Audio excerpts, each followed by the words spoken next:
তো হ্যালো বন্ধুরা, আজকের এই এপিসোডটা একটু শর্ট হতে পারে। কারণ আমার তো সামনে এসএসসি পরীক্ষা। যার কারণে আমার প্রি-টেস্ট শুরু হয়ে গেছে। আর আমি এখন চাইলেও আর রেগুলার ভিডিও আপলোড করতে পারব না। আর ভিডিও আপলোড করলেও হয়তো সেগুলোর লেন্থ অনেক ছোট হবে। তো একটু অ্যাডজাস্ট করে নিও। তো যাই হোক, যেমনটা আমরা লাস্ট এপিসোডে দেখেছিলাম যে মুচান এবং তার সকল টিমরা মিলে চলে গিয়েছিল সেই টেম্পেলের ভেতরে কিছু ফ্রুট সংগ্রহ করার জন্য। কিন্তু সেখানে যাওয়ার পর তাদের ঝামেলা লেগে যায় উডগার্ডের সাথে এবং তাকে হারানোর পর মুচানটা যখন বাইরে বেরিয়ে আসছিল তখন ওই সেখানে ওয়েনহং এবং জ্যান কিং তাদের উপর আক্রমণ করে দেয়। কিন্তু মুচান এবং তার টিম তাদেরকেও হারিয়ে দেয় এবং শেষ পর্যন্ত তারা টেম্পল থেকে বাইরে আসে এবং সেখান থেকেই আজকের এপিসোড শুরু হয়ে যায়। আজকের এপিসোডের শুরুতে দেখতে পাই মুচান এবং তার সকল বন্ধুরাই নিরাপদে সেই টেম্পল থেকে বেরিয়ে এসেছে। বাইরে এসে সবার মধ্যে একটা স্বস্তির নিঃশ্বাস, যাক প্রাণটা তো বাঁচলো, না হলে আজকে সত্যিই খেলা শেষ হয়ে যেত আমাদের। ফেংয়ান তো আবেগে তার গার্লফ্রেন্ডটাকে একদম জড়িয়ে ধরে এবং বলে, ভেবেছিলাম আজকে আমরা মরে যাব, কিন্তু এত বিপদ আমরা পার করে ফেললাম। এরপর মুচান নজর দেয় ওই উডগার্ডের দিকে, যার লাশও তুলে নিয়ে এসেছিল সেই টেম্পল থেকে বের হওয়ার সময়। মুচান তখন ভাবে, একে যদি ঠিক করে নিজের বশে আনতে পারি আমি, তাহলে সামনে এটা অনেক কাজে দেবে আমার। তাই নিজের পাওয়ার ব্যবহার করে মুচান সেই উডগার্ডটাকে ঠিক করার চেষ্টা করে। আর ঠিক তখন ওই উডগার্ডের ভেতর থেকে তার হৃদয়টা বের হয়ে আসে। এটা খুবই শক্তিশালী একটা জিনিস ছিল। সবাই মিলে এটার উপর অ্যাটাক করার চেষ্টা করে। কিন্তু যতই আঘাত করুক না কেন, এটা বারবার নিজেকে হিল করে নিচ্ছিল। এটা দেখে সবাই একদম অবাক হয়ে যায় এবং বলে, সত্যিই কি দারুণ একটা জিনিস যেটা বারবার নিজেকে হিল করে তুলতে পারে। এই জিনিসটা দেখার পর মুচান বলে, আমার তো এমনিতেই লাইটেনিং বডি আছে। আমার এটার আর দরকার নেই। কারো যদি লাগে এটা তাহলে সে নিতে পারে। আমার কোনো আপত্তি নেই। এটা শোনার পর ফেংয়ান সাথে, সাথে বলে ওঠে, আমাকে দিয়ে দাও। আমার এটা লাগবে। এই কথা শোনার পর মুচানও ফেংয়ানকে সেই হৃদয়টা দিয়ে দেয়। আর ঠিক তখনই সেই উডগার্ডের শরীরের ভেতর থেকে একটা অদ্ভুত কাঠের প্লেট বেরিয়ে আসে, যার নাম ডিভাইন উড প্লেট। এটা দেখা মাত্র মুচানের মাথায় পুরনো স্মৃতি ভেসে ওঠে। মুচান বুঝতে পারে এই উডগার্ড আগে যখন ঠিকঠাক ছিল তখন এই জিনিসটাই সবসময় নিজের সঙ্গে রাখতো। মুচান তখন ধারণা করে জেনকিং আসলে এই উড প্লেটটাই হাসিল করতে চাইছিল এই উড গার্ডের থেকে, কিন্তু তার আগেই আমরা ওকে খতম করে দিয়েছি। এই প্লেটের ভিতরে যা লেখা আছে সব উড ক্লানের তথ্য। যেখানে থেকে এই উড কার্ড এসেছিল সেই ক্লানের গোপন কিছু কথা লেখা আছে এই উড প্লেটের ভেতরে। এখান থেকে মুচান বুঝতে পারে যে টেম্পেলে ওরা গিয়েছিল সেরকম আরো ৬টা টেম্পেল হয়তো এখানে এক্সিস্ট করতে পারে। প্রতিটাতেই একটা করে উড গার্ড আর প্রত্যেকের কাছে এরকম একটা করে ডিভাইন প্লেট আছে। মানে যতগুলো প্লেট ততগুলো গার্ড, ঠিক প্রতিটা প্লেটের ভেতরে আলাদা, আলাদা করে একটা ছোট্ট, ছোট্ট টেকনিকের অংশ লুকানো আছে। মুচান যেটা পেয়েছে তার ভেতরে একটা টেকনিক আছে। বাকিগুলোতেও আলাদা, আলাদা টেকনিক থাকবে।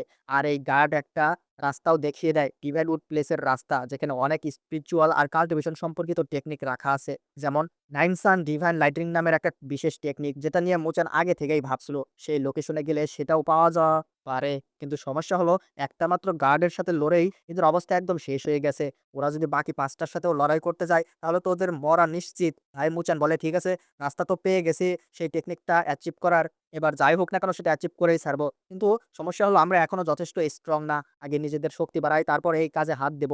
ফেংইয়ানের বন্ধু সায় দিয়ে বলে, ঠিকই বলেছো মুচান তুমি। আমরা একটা মাত্র গার্ডের সাথে লড়াই করতে গিয়েই আমাদের হাল একদম শেষ হয়ে গেছে। আর যদি সেই গার্ডের থেকেও কোনো স্ট্রং শত্রু আমাদের সামনে আসে তখন আমাদের কি হবে কে জানে। খুবই বিপজ্জনক লড়াই সামনে অপেক্ষা করছে হয়তো আমাদের জন্য। এই কথা শোনার পর মুচান বলে, চিন্তার কিছু নেই।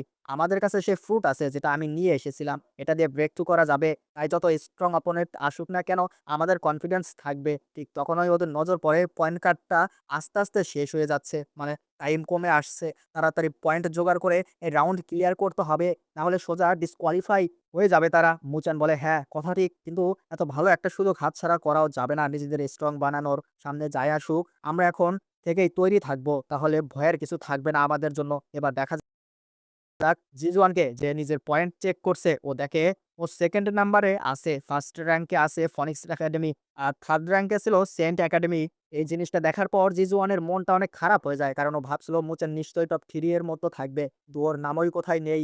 জিজওয়ান ভাবে, ও কি আগে ডিসকোয়ালিফাই হয়ে গেল নাকি? তাহলে তো আর ওর সাথে লড়াই করার স্বপ্ন আমার পূরণ হবে না। এটা দেখে জিজওয়ান ডেকে পাঠায় গাওক্যাংকে। আসলে এখানে জিজওয়ানের একাডেমি থেকে ২ জনকে ক্যাপ্টেন সিলেক্ট বানানো হয়েছে। একটা হলো জিজওয়ান নিজে, আরেকটা হলো গাওক্যান। এরপর গাওক্যান সেখানে এসে জিজওয়ানকে জিজ্ঞেস করে, কি হলো? এত জরুরি তলব কেন? আমি তো শুনেছি মুচান তোমাদের পাঠানো লোককে একদম শেষ করে দিয়েছে। যদিও ওর পয়েন্ট এখনো কম, কিন্তু তবুও তো ও শেষ হয়ে গেছে নাকি? জিজওয়ান এই কথা শোনার পর বলে, হ্যাঁ, আমার সব জানা আছে। গাওক্যান তখন আবারও বলে, তাহলে কি আমাকে এই জন্যই ডেকেছো যাতে আমরা দুজনে মিলে একটা টিম বানিয়ে মুচানকে শেষ করে দিতে পারি? এই কথা বলার পর গাওক্যান আরো বলে, আচ্ছা জিজওয়ান, তুই আমাকে একটা কথা বলতো, তুই সবসময় মুচানকে নিয়ে এত ভাবিস কেন? জিজওয়ান তখন বলে, তুই জানতে চাস কেন?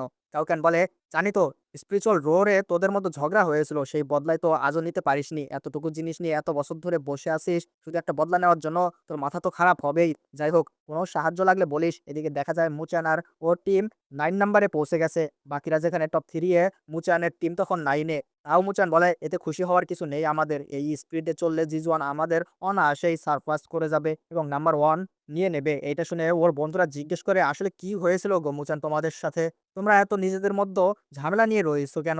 তখন ফেংয়ান বলে, "আচ্ছা মুচান, সত্যি করে বলো তো, মেয়ে টের চক্কর নাকি আবার? তোমরা কি একই মেয়েকে ভালোবাসতে?" মুচান তখন বলে, "বাজে কথা বন্ধ করো তো তুমি। তবে হ্যাঁ, এটা বলতে পারি, লুলিকে পাওয়ার জন্য কতবার প্রাণবাজি রেখেছি তার হিসাব নেই আমার।" এরপর মুচান পুরো গল্পটা বলতে শুরু করে। বলে, "সেদিন লুলি একা চারদিক থেকে শত্রু তারা ঘিরে গিয়েছিল।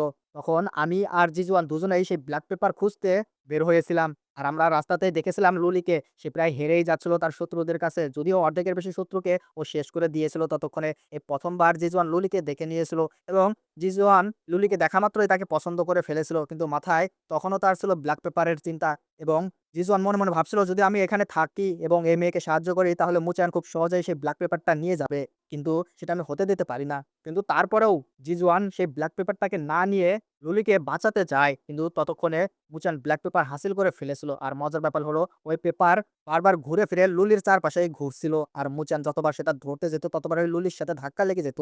এভাবে এই দুজনের মধ্যে একটু ভালোবাসার খুনসুটি শুরু হয়ে গিয়েছিল। আর সেখান থেকেই বন্ধুত্ব, মানে আসল ব্যাপারটা মেয়েকে নিয়েই ছিল। যার জন্য জিজুয়ান আর মুচানের ঝগড়া। জিজুয়ানও ১ম এ দেখাতেই লুলিকে ভালোবেসে ফেলেছিল। কিন্তু শেষমেশ মুচান আর লুলি একসাথে হয়ে গিয়েছিল। যদিও এত সহজ ছিল না। ৬ মাসের বেশি সময় দুজন শুধু ঝগড়াই করে গিয়েছিল। লুলি বারবার বিরক্ত হয়ে যেত মুচানের আচরণে এবং বারবার বলত, "তুমি কেন আমার পিছু নিচ্ছ? তুমি কি কোনো সময় আমাকে একা ছাড়তে পারো না?" কিন্তু মুচান প্রতিবারই লুলিকে মানিয়ে নিত এবং বারবার ওর পিছু নিত। শেষমেশ মুচান লুলিকে একদম ডিরেক্ট পটিয়েই নিয়েছিল এবং শেষমেশ ব্ল্যাক পেপার এবং লুলি দুজনকেই দিয়েছিল আমাদের মুচান। আর জিজুয়ানের হাতে কিছুই থাকেনি। সে ব্ল্যাক পেপারও পায়নি, লুলিকেও পায়নি। আর এরপর একদিন আবারও শত্রুরা লুলিকে টার্গেট করেছিল। সেখানে লুলি খুব খারাপভাবে ইনজার্ড হয়ে গিয়েছিল। আর তখন ওই মুচান নিজের প্রাণের বাজি রেখে লুলিকে বাঁচাতে গিয়েছিল। আর তখন থেকে লুলি ও মুচানকে প্রচন্ড পরিমাণ ভালোবাসতে শুরু করে দিয়েছিল। তাদের দুজনের রিলেশনশিপ এখান থেকেই শুরু হয়েছিল। আর জিজুয়ান সবসময় দূর থেকে তাদেরকে লক্ষ্য করত এবং ভেতরে, ভেতরে জ্বলতো এবং সে ভাবত, যাকে পছন্দ করলাম জীবনের ফার্স্ট টাইম, সেও গেল। আর আমার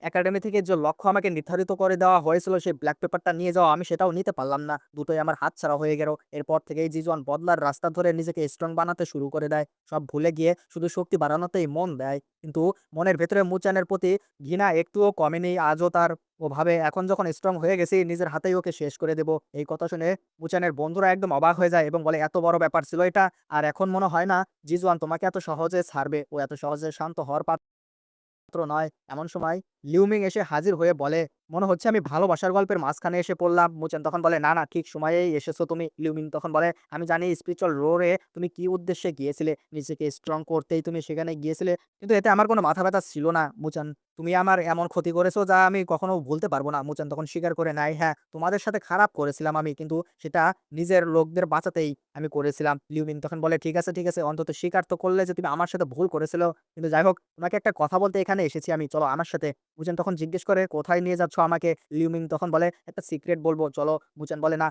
আমি এভাবে যেতে পারব না। আমি নিজের টিমকে একা ছাড়ব না। আর আমার টিমের সামনে কোনো সিক্রেট নেই।" এই কথা শোনার পর লিউমিং বলে, "ঠিক আছে, তাহলে থাক। লাগবে না তোমার যাওয়া। আমি একাই যাচ্ছি।" তখন মুচানের বন্ধুরা বলে, "মুচান, তুমি যাও। তোমার কিছু মনে করার দরকার নেই যে আমরা মন খারাপ করব। তুমি যাও ওর সাথে এবং দেখো ও কি বলে তোমাকে।" শেষে মুচান রাজি হয়ে যায় লিউমিং এর সাথে যাওয়ার জন্য। ওদের সাথে কি কথা হয় সেটা এখনো আমাদের দেখানো হয় না। এদিকে গাওকেন কেউ জিজুয়ান সবকিছু বলে দিয়েছিল যে কিভাবে লুলিয়ে সে পছন্দ করেছিল এবং কিভাবে তাদের দুজনের মধ্যে ঝগড়া হয়ে গিয়েছিল, আই মিন মুচান এবং তার মধ্যে। এই কথা শোনার পর গাওকেনও জিজুয়ানকে বলছিল, "দেখ ভাই, আমি জানি তুই স্ট্রং হয়েছিস শুধুমাত্র বদলা নেওয়ার জন্যই। কিন্তু এখন মুচানকে মেরে ফেললেও লুলি তোর আর হবে না। লুলি তোর কাছে ফিরবে না। ভুলে যা ওকে। এই কম্পিটিশন জিতলেও ও আর তোর হবে না। তুই যদি সবচেয়ে বেশি পয়েন্ট নিয়ে নাম্বার 1 হোস, তারপরেও লুলি তোর কাছে আর ফিরে আসবে না। তাহলে লাভটা কি আমাকে বল?" এগুলো কথা বলে, বলে গাওকেন আরো জিজুয়ানকে রাগিয়ে দিচ্ছিল।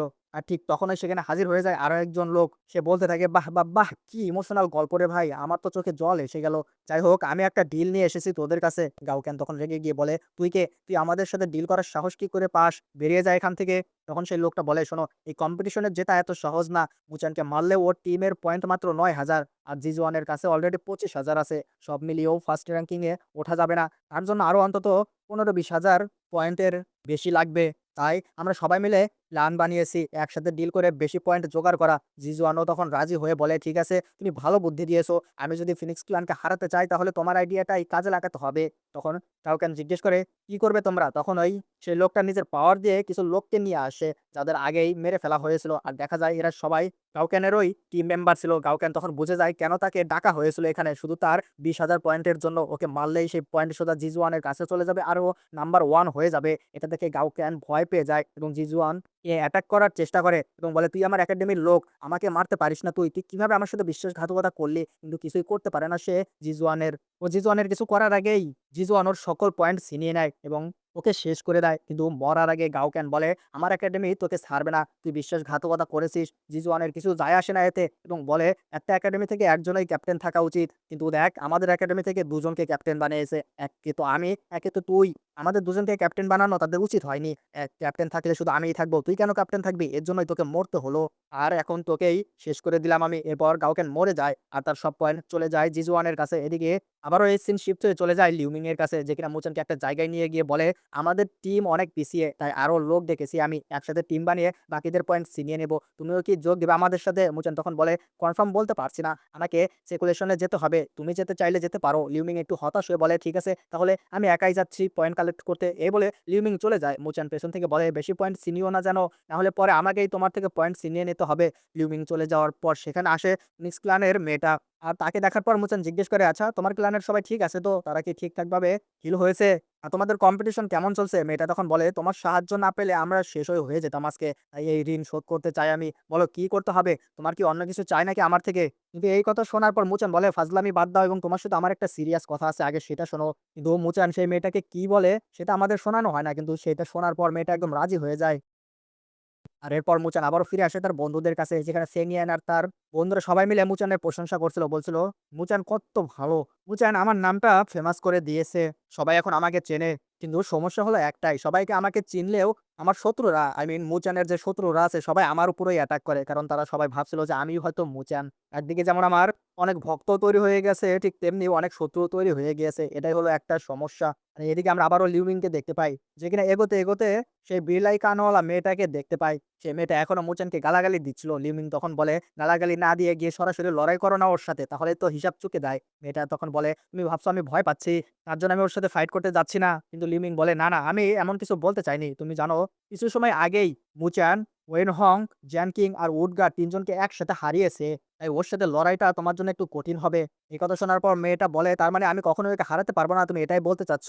লিউমিং বলে, "আরে মেয়ে মানুষ কি আসলেই কি বেশি বোঝে নাকি? আগে তো তুমি আমার ফুল কথাটা শোনো। আমার কথার মানে হলো তুমি ওকে কখনোই একা হারাতে পারবে না। কিন্তু তুমি যদি অপেক্ষা করো এবং আমার সাথে হাত মিলিয়ে নাও, তাহলে আমরা দুজনে মিলে ওকে হারিয়ে দিতে পারবো। কারণ আমিও মুচানের টিম থেকে এখন সরে এসেছি। এখন আর আমি ওর টিম মেম্বার নয়। তাই তুমি চাইলে আমার সাথে হাত মেলাতে পারো।" এই কথা শোনার পর মেয়েটাও রাজি হয়ে যায় এবং লিউমিং এর সাথে টিম বানিয়ে ফেলে এবং ওরা দুজন একসাথে পয়েন্ট কালেক্ট করতে বেরিয়ে পড়ে। আর এদিকে আমরা আবারও একটা হোটেলের দৃশ্য দেখতে পাই, যেখানে অনেকেই মুচানের উপর রেগে আছে। কারণ ও অনেকের পয়েন্ট আর ট্রেজার ছিনিয়ে নিয়েছিল। লোকজন বলাবলি করছিল ওর সাথে নাকি আরো একজন অজানা শক্তিশালী কেউ আছে যে ওকে সবসময় প্রোটেক্ট করে। আর ওর সাথে মেয়ে লুলি তো অনেক শক্তিশালী। তাই ওর মোকাবিলা করা খুব কঠিন একটা কাজ। এভাবে চলতে থাকলে সবাই খালি হাতে বেরিয়ে যাবে এই কম্পিটিশন থেকে। আর মুচান ট্রেজার পেয়ে মালামাল হয়ে যাবে। ঠিক তখনই একটা সুন্দরী মেয়ে এসে বলে, "সত্যিই কি লুলি আমার চেয়েও অধিক সুন্দর? আর কে এই মেয়ে সেটা আমাদের এখনো দেখানো হয়নি। আর এই স্টোরিতে কি বা ভূমিকা রাখবে এই সুন্দরী মেয়েটা সেটাও আমরা জানি না।" তো দেখা হচ্ছে পরবর্তী এপিসোডে, ততক্ষণ পর্যন্ত বাই। তো যেমনটা আমি বললাম যে বুঝছো, আজকে থেকে এপিসোড হয়তো বা এরকমই ছোট, ছোট হইতে পারে। কারণ যেমনটা বললাম যে আমার এসএসসি এক্সামের প্রি টেস্ট শুরু হয়ে গেছে। সো আমি চাইলেও আর লং ভিডিও দিতে পারব না। বুঝছো? So bye, by.